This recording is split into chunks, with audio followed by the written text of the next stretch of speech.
And good Friday morning. It's Black Friday across America today. I'm not sure if those are what they used to be or not. So many things are done online now that people don't line up in stores like they used to. Expect some folks out, though. We do have some wet streets throughout the area as we wait for rain to move out by 8 o'clock this morning. A little bit of fog possibly where you are as we look at that. Let's turn to take a look at Meridian Honda radar this morning. As we pull that up, we are showing some showers out to our west there around Morton, moving into the Carthage area. Not heavy, but we do have a few. As we zoom in on Philadelphia, we are picking up showers there up Highway 19 as we look at this. Most likely, I want to say it's in the Tucker community as we look at that. Yeah, right there. As we moved east, we've got a little bit there in between Kemper County and there at the Neshoba County line. If you're following 16, anywhere from Scuba all the way across the center of Kemper County, you're going to get in rain. A few showers there on 39, not too bad. And then north of Scuba on Highway 45 as you head toward that Noxubee County line.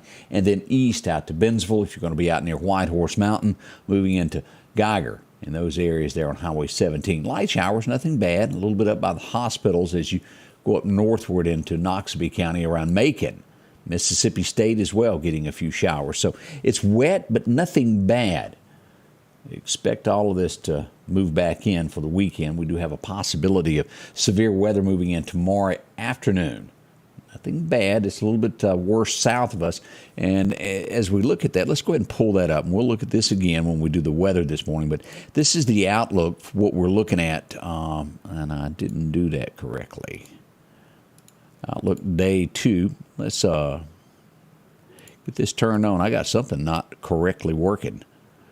All right, let's see if I got it now. Yeah, here we go. I didn't have my ducks in a row. Let's pull this up where you can take a look at this on radar. As we show this to our south, and this will be Saturday afternoon, as you'll see, just past the Clarke County line. Now, Shibuda, y'all will be included in this.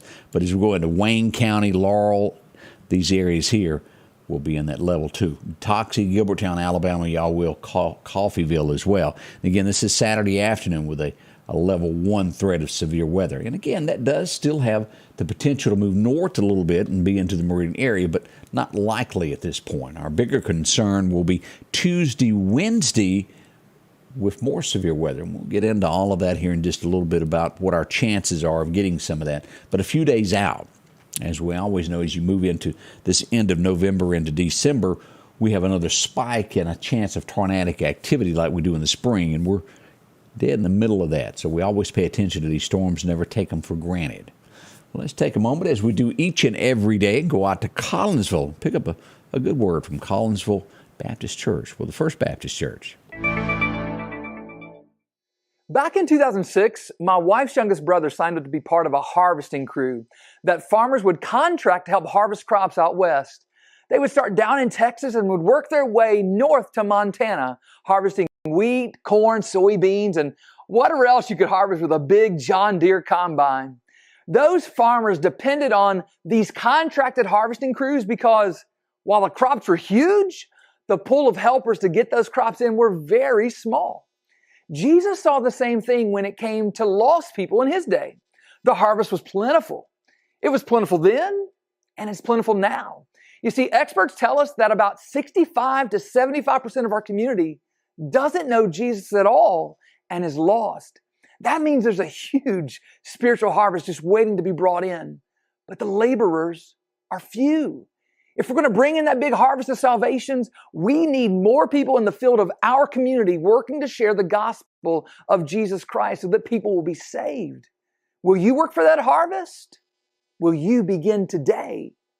Change begins in you. The Change Begins in You is brought to you in part by Piggly Wiggly of Collinsville, Patrick Allen Companies, Mitchell Tire and Wrecker in Collinsville, and Mowdy Cabinetry. Next sermon comes your way Sunday morning. Make sure you're there. That's in Collinsville if you're looking for a great place to go there. Denise says she did get up earlier this morning, ordered a few things online for Black Friday. But, we used to go for the entertainment value of when they had opened up the aisles and people would commence to running after things. I don't think since the pandemic began that we've had those in the Meridian area. I could be wrong. It might still be like that. I can remember the radio days back in the early years. People would argue over those parking places toward the mall. All that trying to get up front to get in at 4 o'clock when the doors unleashed and they ran for the deals. Most likely what we're seeing is the world is changing as even local dealers will offer things online where it's one-on-one. You don't have to worry about COVID. You don't have to worry about getting sick or being pushed around on something like this. But I'm sure they still do it in some areas. We begin our headline news today with some of the saddest news that we can give you. I think Mississippi has already tied last year, if not surpassed it, the holiday weekend. Last year, Mississippi highways, we had 5 people die on highways. I think we're already at that number now. We had someone in Scott County and somebody in Jasper County. We have, I believe it's Stone County, Pike County maybe. We've got that story coming up in a few moments. But the highways in Meridian, I-20 became horribly and sadly last night as we pull up our video of what began. I-20 eastbound, this is at the 22nd Avenue exit, as if you were getting off for the downtown area exit in Meridian. This is South Frontage Road here.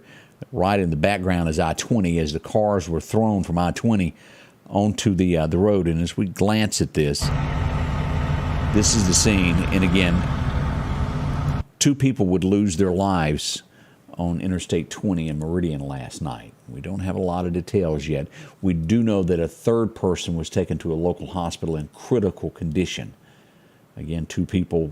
I've heard different stories. I have not gotten the official police report yet. We'll also speak with Coroner Clayton Cobbler a little bit later for more information on names as they begin released. That has not been released at this time. It is sad. It's somebody's family at the holidays. Y'all pray. As we turn to Clarke County, no deaths, but very critical as the helicopter had to be flown in yesterday of an accident on County Road 350. If you haven't seen this story yet, as you can see, it involved a motorcycle that is laid off into the bushes there, and then also this car. As you can tell, the car was hit in the side by the motorcycle. We don't know who's at fault or what went on at this point. We just know that someone is injured. They were critical and had to be life-flighted to a hospital. We do hope this has a great outcome. We'll keep you posted as we start learning more details of this. As we look around, what else went on yesterday? We had an accident near Lauderdale involving a 4-wheeler. The person was rushed to a hospital by private car as they didn't want to wait for the length of time for an ambulance to get there. As we pulled this up this morning to take a look, and here's the scene of that. This would be on Lauderdale Road. We don't know much more than that, but we do know that someone was injured in a 4-wheeler accident. We do hope everything is okay. They did make it to the hospital, as it takes time to recover from these incidents, doesn't it? Let's see what else we've got going on this morning. Wanted to mention we are investigating some possibility of some theft overnight. I have not gotten an official word yet. We'll talk about that this morning at 8 o'clock as Chris Reed will join us again as we talk about crime and things, and we'll see if we get anywhere on the latest that I think something happened, the downtown area. So if you own a business in that area, you might want to do a drive-by this morning, make sure everything's okay if you're closed for the entire weekend. And again, it doesn't matter what type of business that you have. Maybe it's retail, maybe it's just mechanical work. That's not a retail place. Check on your place. Make sure it's all okay. As I mentioned, we did have another wreck in the state of Mississippi. Stone County, Mississippi Highway Patrol worked a wreck there on Highway 49 that someone lost their life there. Again, so that equals already 5, and that's what we had for the entire state last year over the Thanksgiving weekend. Numbers are up, the streets were wet, and we're going to get more of that tomorrow. There's going to be a lot of you traveling home. As I see, Linda Jane's going to be making her way back from San Antonio. Last I checked, you have to go through some big cities, girl, there. Be careful coming back in all that weather. Our next headline that we look at, why someone would do this. This is not the first time that it's happened, but it is very disturbing that someone do this. As we go to Holmes County, Mississippi, a state trooper's vehicle yesterday morning was parked in his drive. It was a drive-by. Someone shot at the state trooper's car around 6:30 a.m. Mississippi Highway Patrol has launched an investigation into this. As we know more, we'll pass that information along to you. But shooting at a state trooper, how sad that is. We go to, again, to touch base on this, and our friends over at Dark Horse Press gives a picture of the deputy. Remember us talking about the deputy that was shot in the shootout in Jones County? It involved some form of domestic abuse. He's been released from the hospital, but here's a picture, him and his wife, that they posted here. Glad to know that he's doing better, and we wish him a full speed recovery from this. That's a bad deal that went on. As we look around, arrests happen every day in the state of Mississippi. Domestic calls that we've talked about. And we'll talk with Chris about this. During this time of Thanksgiving, families get together and, well, they get to arguing. As we look at Brandon, they came to the scene of a call.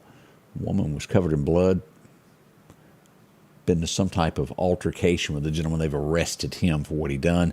He'll most likely be charged with domestic abuse. This just goes on and on. Did anybody last night watch the Egg Bowl? I gave up right before the end of it and said, State's gone. They're not going to win this. And, well, to my surprise, when I got to looking at scores a little bit later on, they did win by 2 points. So congratulations to the Bulldogs for winning the Egg Bowl. Really, I had given up the faith, so to speak. But glad the Bulldogs pulled it through there. Good game.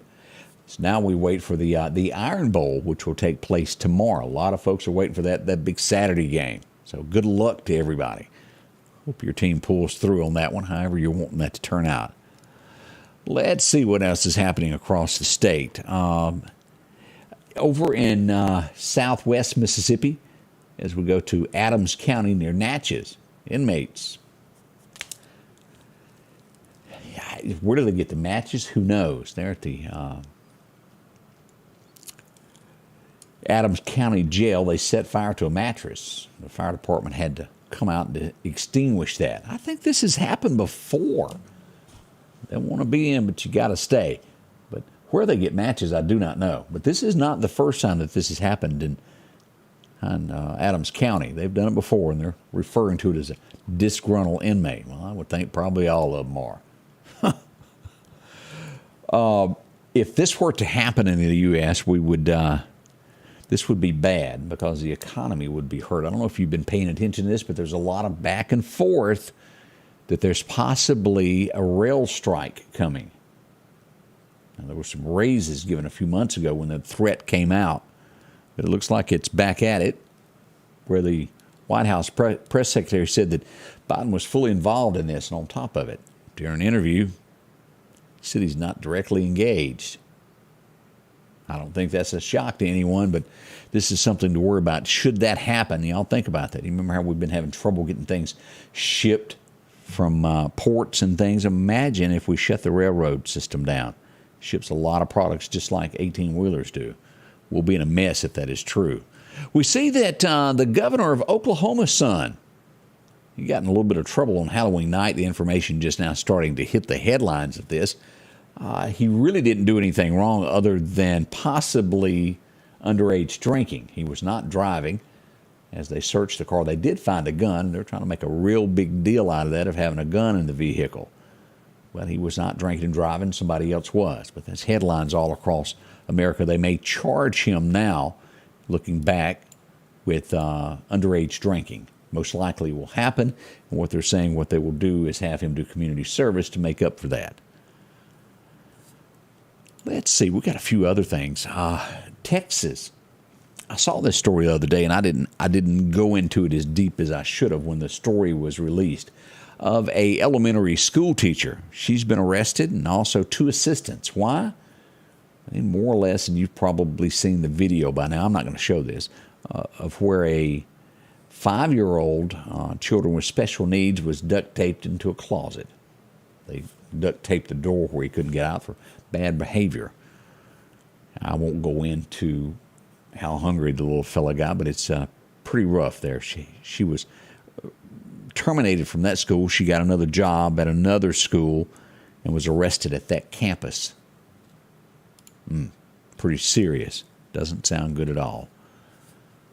I don't know. There's a lot of people that keep up with the English, and I don't know a lot about their world of history.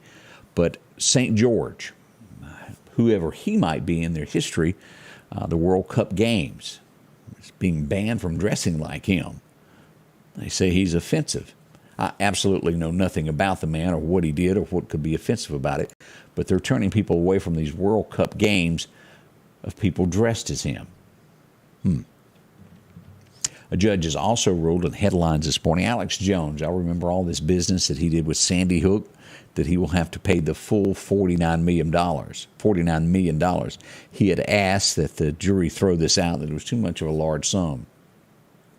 The judge has ruled that he's got to pay that. I think he's also been hit with another lawsuit that was even more astronomical than that. We'll see what becomes of it, but Alex Jones financially most likely ruined at this point. Very, very, very serious there. Never should have happened, should it? I don't think so either. We got a lot more to go this morning as we begin this day together. I do hope you're feeling good. All that's up and coming. Sanders Gas, Sanders Air and Heat is your full-service propane supplier since 1946. We take pride in ensuring reliable, friendly service to our customers. We also provide safety tune-ups related to propane, air conditioning, and heating systems, keeping our community efficient and safe. I'm Chuck Sanders, and yes, we're local. The Precast Group, offering you the best selection when it comes to a storm shelter. Located on 145 South in Meridian, where they offer above-ground shelters that can be installed in your home as you're built-in, are conveniently located right outside your home if it's already built. They also offer storm shelters that can be installed in a slight bank or on flat ground. Protect your family today with a very affordable storm shelter from the Precast Group. Highway 145 South, 601-482-0003. The Precast Group. We do have mention of some fog in the forecast between now and 10 o'clock. I'm not picking anything up on radar, but I'm sure there's some low-lying areas where there's water that it could be. Just over at Mobile, as we go back to Meridian Honda radar, we are picking up some fog right around Mobile this morning in this area here near Houma, Louisiana, west of Slidell. But boy, as we get into Florida, look at all the fog Gainesville, these areas have this morning. Fort Myers, you could hardly see in that area this morning. There's so much fog. Rain across Mississippi moving into Alabama, as well as that stretch from Montgomery to Columbus, Georgia. Not bad in our area, but we do have some showers there. And these roads north of here and west of here are slick. We most likely still have I-20 damp, although it hasn't rained in a little bit. Y'all be careful on that. And as you'll notice, a lot of these two-lane roads, Highway 25 in these areas, most likely also slick. We will get our next round of rain coming up. We'll tell you in just a moment all about that. Let's get deeper into the forecast so you'll know exactly what's coming up today. Your forecast is brought to you by EMEPA, your Touchstone Energy Cooperative. As we switch back and take a look here, let's go back and look at our record highs and lows of what we've got to offer today. As we go back on this date, back in 1966, a warm 81 degrees. It would be 1950 that cold record was at 16 degrees on this day back in 50. It's been a spell or two, hasn't it? Cool weather then. As we look about, rain today in the forecast is, you'll look at that dividing line there. It comes right through right about Chunky, out through Lost Gap, and takes in most of the county. Only the West Lauderdale area not getting as much rain as the rest. Clarke County will get more rain as well. This should move out by afternoon is what we're looking for. Not bad. As we look to Bama land, some showers there as well, not as heavy. Eastern Alabama, we'll see more rain. All right, let's move ahead. This is what we're expecting on Saturday night, as we looked a moment ago. In this area here from Waynesboro to Laurel, Hattiesburg, we'll see a Category 1. It will be late in the afternoon from 4 to about 9 o'clock. Now, tornadoes cannot be ruled out as we are moving back into tornado season in the fall. We're in it now. This cannot be ruled out for that weather. Damaging wind gusts and isolated severe storms are possible with this. Now, we'll get rain in these areas, but the severe should be south of us. That will change as we move into the Tuesday, Wednesday area. And we'll look at this closer as this is going to change. It will not stay this way. But as we look at the western side of Mississippi, Vicksburg, that is a level 3. As we get closer to Philadelphia, Newton will be included in this, and also Decatur will be a level 2. As we get to Meridian and most of Kemper County, there's portions out there around Cypress Mills that will be included in this Preston area that will be a level 2. The rest of Kemper and Most of this area here on the east side of Noxubee will also be a level 1. We'll watch it, Clarke County, a level 1 as well, but it could be. Now, with all of this, you always have a chance of severe weather. We'll be on this. This is a few days out. Expect this whole thing to change by then. This is merely a setup of what's coming. We want you to be aware that Tuesday, Wednesday timing, this can happen late Tuesday night into Wednesday. We'll let you know more about it. As we look at our outlook for the next few days, what's happening with the weather? Right now, we're above average. Those high 60s right at 70. But out to our west, we'll get a calm, normal, and then we'll start seeing cooler weather making its way from the western part of the United States across through the Southland, making it cooler. Most of Texas will get up in that. As we see today's high, 66, a 30% chance of rain. As we move in tomorrow, we've got more rain with a chance of severe weather south of the Meridian area with a 70% chance. Now, it'll make roads slick and be very cautious tomorrow. 68 for a high, 51 for our low on Saturday night. Sunday morning, we'll wake up, it'll hit 67. Nice weather, no chance of rain, with 46 for a low. As we go back to work on Monday, 65 it's going to be kind of tough there after this weekend.